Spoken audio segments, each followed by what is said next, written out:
Witajcie. Dzisiaj czas na kolejną wędrówkę przez Rudawy Janowickie.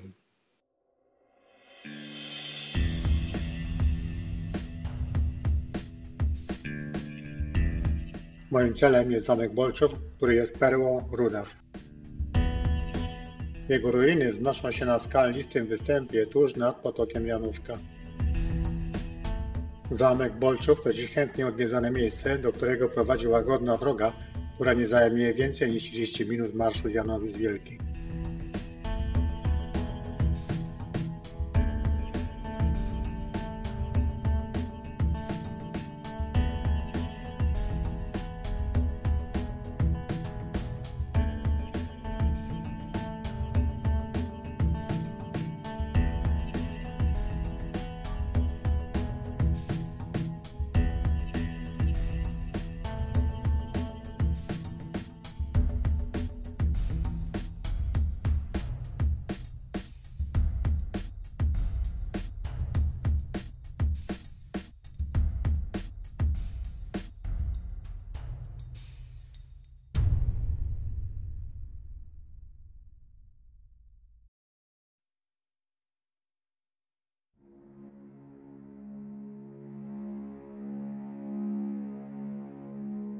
Dzieje zamku były bardzo burzliwe.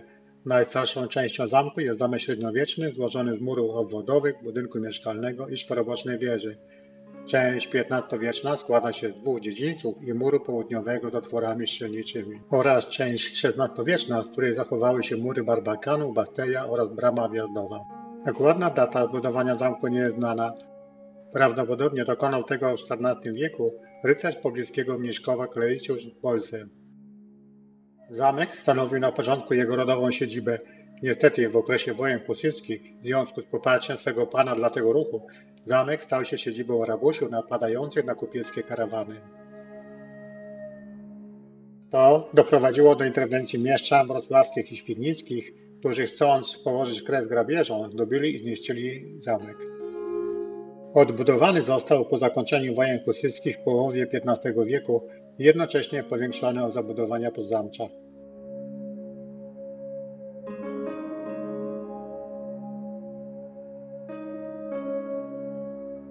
Przy rozbudowie doskonale wykorzystano naturalne ukształtowanie terenu, co sprawiło, iż zamek stał się trudną do zdobycia fortecą.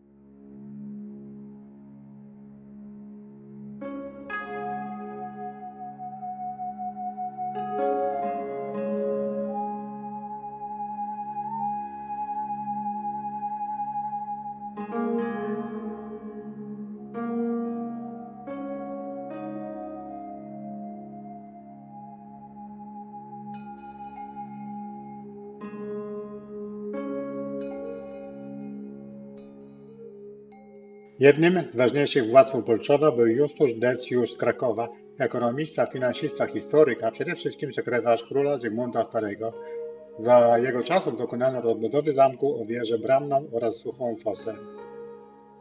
Wtedy też dostosowano zamek do broni artyleryjskiej poprzez wykonanie w murach strzelnic.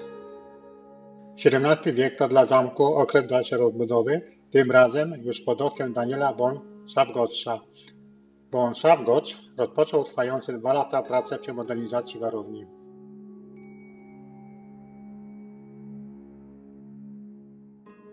Po wybuchu wojny 30-letniej Bolczów początkowo służył za schronienie okolicznej ludności różnego stanu.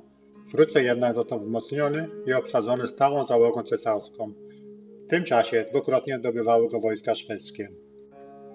W roku 1641 oraz 4 lata później przypuszczalnie na skutek zdrady jednego z obrońców. Szczególnie dramatyczna okazała się grudniowa noc 1645 roku, gdy pod zamek podłożono ogień. Spłonęła wówczas drewniana konstrukcja wraz z poszyciem i więźbą dachową. Również część murów nie wytrzymała wysokiej temperatury i popękała. Próby odbudowy nie powiodły się i po kolejnym pożarze we wrześniu 1646 roku warownia została opuszczona i popadła w ruinę. Zamek nigdy już nie został odbudowany. Jako stała ruina już od XVIII wieku przyciągał turystów przede wszystkim swoim malowniczym położeniem. W roku 1824 odwiedził go sam król pruski Fryderyk Wilhelm III.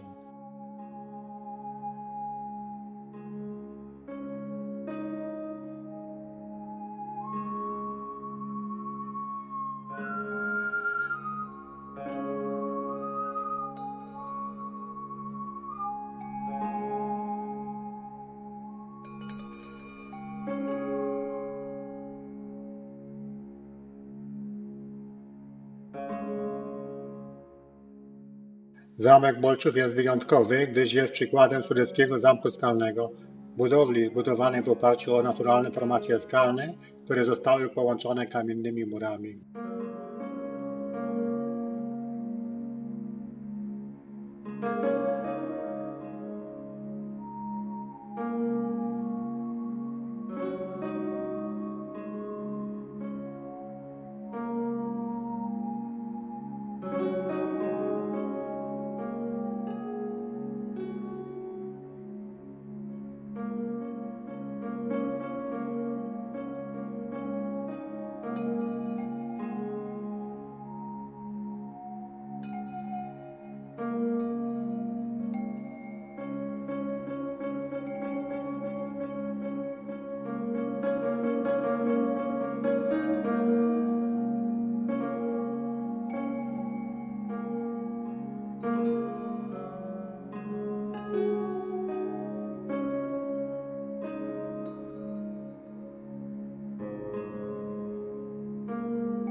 Z kapelani najwyższego punktu zamku Bolczów można podziwiać piękną panoramę.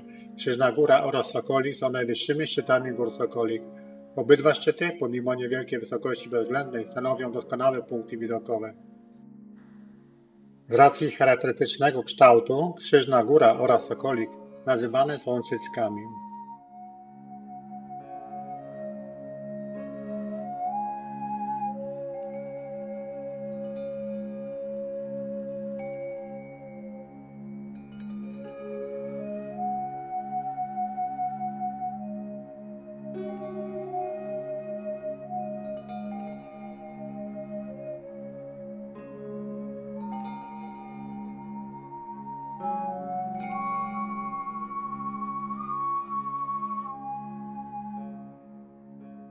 W miejscu domu mieszkalnego na początku XX wieku zbudowano gospodę, pełniącą również w późniejszym czasie rolę schroniska, które funkcjonowało jeszcze kilka lat po II wojnie.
Dzięki działaniom podjętym przez Wilhelma Stolberga Wernigerode, który w 1868 roku kupuje zamek i przystępuje do prac zabezpieczających, ruiny zamku Bolczów przetrwały do dnia dzisiejszego w dobrym stanie i nadal stanowią magnes przyciągający rzesze turystów.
Skalny most powstał w wyniku erozji.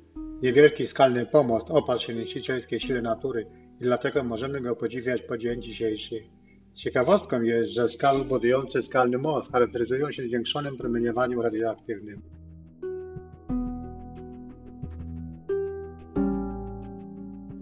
W przeciwieństwie do skalnego mostu, na tę formację skalną może wejść każdy turysta i podziwiać piękne widoki ze stworzonego na niej tarasu widokowego.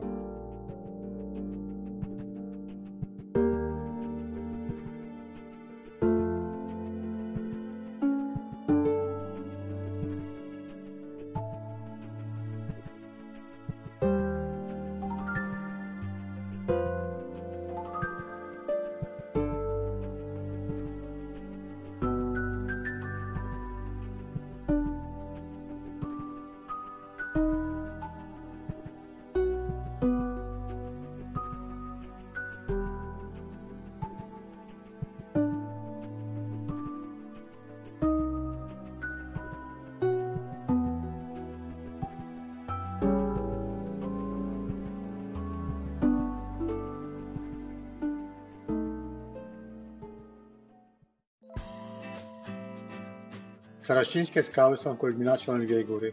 Miejsce to stało się bardzo popularne wśród turystów w XIX wieku.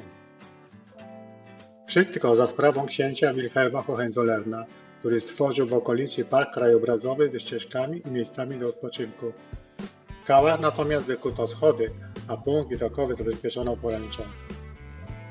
Jedną z formacji skalnych należącej do Saraścińskich skał nazwał skałą Marianny na cześć swojej żony. Co więcej, na najwyższej skale stanęła żelibna figura lwa, która zdobiła to miejsce przez kolejne 150 lat. Aktualnie figurę lwa, która zdobiła Saraścińskie skały, można zobaczyć w Złotnikach Lubańskich koło Gryfowa Śląskiego.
Znajduje się tutaj kilka miejsc, w których można zobaczyć nie tylko pobliskie góry Sokole, ale i Karkonosze ze Śnieżką czy góry Izerskie. Dobrze widoczna jest także Jelenia Góra.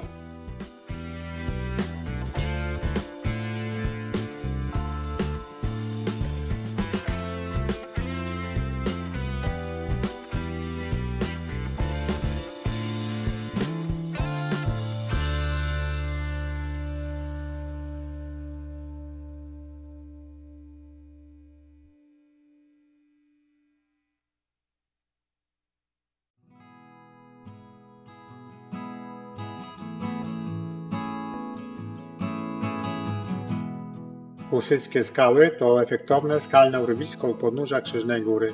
Stanowią atrakcyjny punkt widokowy na pobliskiej Sokoli. Nazwa Husyckie skały związana jest z tragicznymi wydarzeniami pewnej sierpniowej nocy 1434 roku. Wówczas to Husyci spalili pobliski zamek Sokolec. Był to odwet na właścicielu zamku, którym był wówczas rycerz rozbójnik Hans von Schirm. Rycerz został pojmany przez wojska wrocławskiego biskupa Konrada. Skończyłby na szubienicy, lecz życie zachował, obiecując biskupowi, że wyda w jego ręce lokalnych husyckich przywódców. Tak uczynił, pojmał ich i wydał w ręce biskupa. Oddział husytów w podlecie napadł na zamek Sokolew i spalił warownię. Jednak podczas ucieczki z płonącego zamku husyci zmylili w ciemnościach drogę i spadli wraz z końmi ze skał.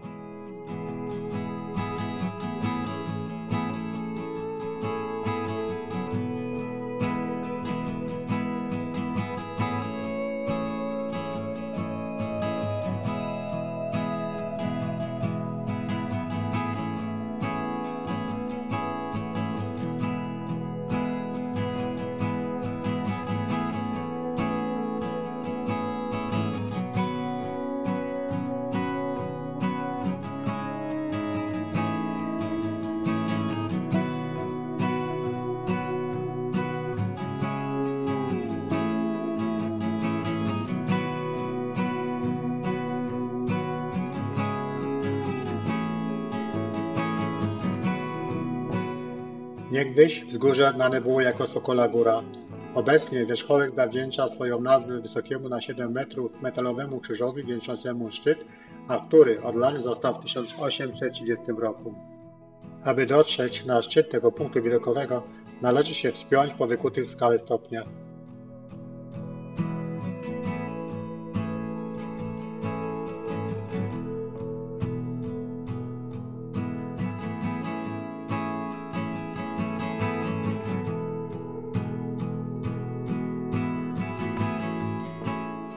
Z Krzyżnej Góry rozpościerają się wspaniałe widoki na całą panoramę Karkonoszy, od Przełęczy Okraj, aż po Przełęcz Szklarską, Dolinę Bobru, Rudawy Janowickie, Góry Kaczawskie, Kotlinę Jeleniogórską i okoliczne wsie.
Na szczyt Sokolika Dużego prowadzą zabytkowe schody, piękna metalowa konstrukcja prawdopodobnie powstała pod koniec XIX wieku.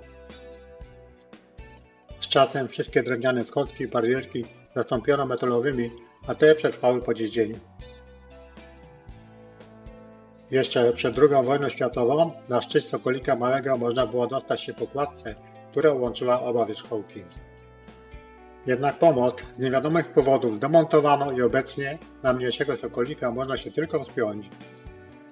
Może to i dobrze, bo i tak mam miękkie nogi wchodząc na tę zabytkową konstrukcję.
Panorama ze szczytu jest fantastyczna.